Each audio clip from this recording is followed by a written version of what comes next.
Salut à tous une fois de plus. Ici, c'est la partie du tutoriel réservée à l'application Stoker ou à la sous-application Stoker.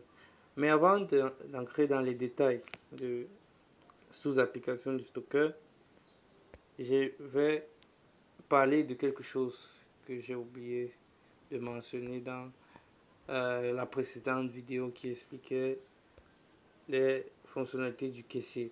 Donc ici, au niveau d'un enregistrement d'une vente, on a les informations de la vente, l'heure à laquelle la vente a été effectuée. Ici, on a 16h, 5 septembre. Ensuite, on a quelques informations sur la vente. Et en bas, 500 francs, qui est le prix total de la vente. Maintenant, il y a le bouton détail. C'est de ce bouton dont je voulais parler. En cliquant sur détail, je tombe sur les détails de la vente. Nom du produit orange, quantité 2, prix total 500. Maintenant, là, il y a un bouton très intéressant qui est imprimer facture. C'est à partir de ce bouton qu'on peut imprimer la facture d'une vente qu'on a effectuée. Je tombe sur ce menu. Les détails de la facture n'ont pas encore été définis. Veuillez informer le manager. En effet, c'est parce que je n'ai pas précisé, je n'ai pas défini les détails de la facture. C'est pour ça que ce message tombe. Donc voilà à peu près à quoi la facture va ressembler. Il y a beaucoup d'éléments manquants vu que les détails de la facture n'ont pas été définis comme ça a été dit. Donc voilà à peu près à quoi ça va ressembler. Je peux appuyer sur le bouton imprimer. J'appuie sur le bouton imprimer et là, le service d'impression du téléphone me permettra d'imprimer la facture. Maintenant, revenons sur l'application du Stoker, vu que c'est l'objet principal de cette vidéo. Je clique sur se connecter en tant que caissier. Je m'étais déjà connecté une première fois, c'est pour ça que je ne suis plus tombé sur le menu de connexion avec les différents paramètres de connexion à ancrer ainsi que l'app ID. Donc, je suis directement sur ce menu. Là, c'est le profil.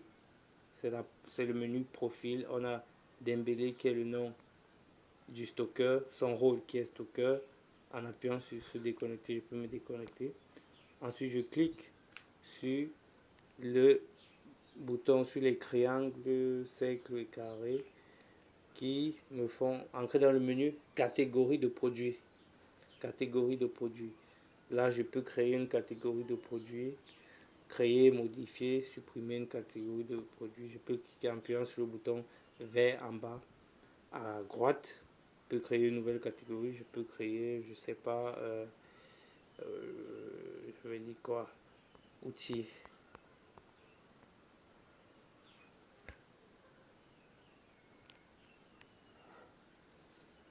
Ensuite, je clique sur le menu suivant qui est la liste des fournisseurs. Je peux créer mes différents fournisseurs en appuyant sur le bouton vert toujours en bas à droite.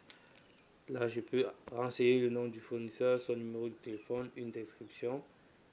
Je vais partir sur le menu suivant qui est liste des produits. C'est le menu dans lequel je peux créer, modifier, supprimer les produits. Donc, avec le bouton toujours vert en bas à droite, je peux créer un produit. Je vais créer un produit, je vais peut-être entrer quoi, télévision, catégorie, électronique. Là, on a une notion qui est importante, l'unité. On peut entrer l'unité, je vais juste mettre par exemple kilogramme, juste pour l'exemple. L'unité est importante parce que cette unité sera utilisée pour tous les enregistrements de télévision dans le futur.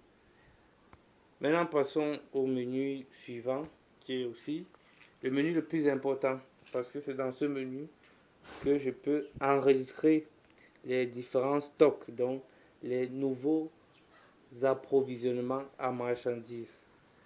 Et je peux aussi enregistrer les pertes, tout comme chez le caissier. Je peux enregistrer les stocks et je peux enregistrer les pertes. Sur le caissier, je peux enregistrer les ventes et je peux aussi enregistrer les paires. Donc, en cliquant sur le menu, sur le bouton vert en bas à droite, je peux créer un nouveau stock. Je peux créer un nouveau stock, je choisis le produit, disons télévision. Je peux choisir un fournisseur. Tout comme je peux décider que je ne spécifie pas le fournisseur en choisissant non spécifié. Je choisis la quantité de télévision. Là, j'ai mis kilogramme, c'est pour ça qu'on me dit quantité en kilogrammes. J'avais mis kilogramme, c'est pour ça qu'on me dit quantité en kilogrammes. Je dis 5, même si dans la pratique c'est incohérent d'utiliser cette unité pour les télévisions, c'est juste pour la cause de l'explication. Donc, je vais mettre 50.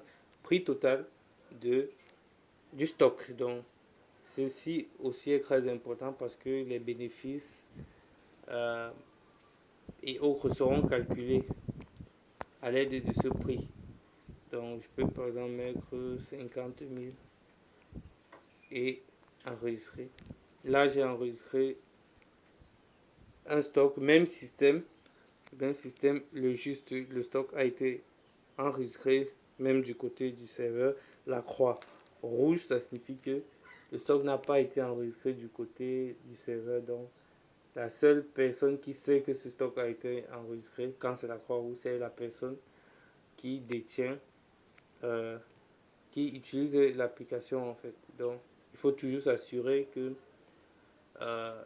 ça s'est bien enregistré pour la cohérence.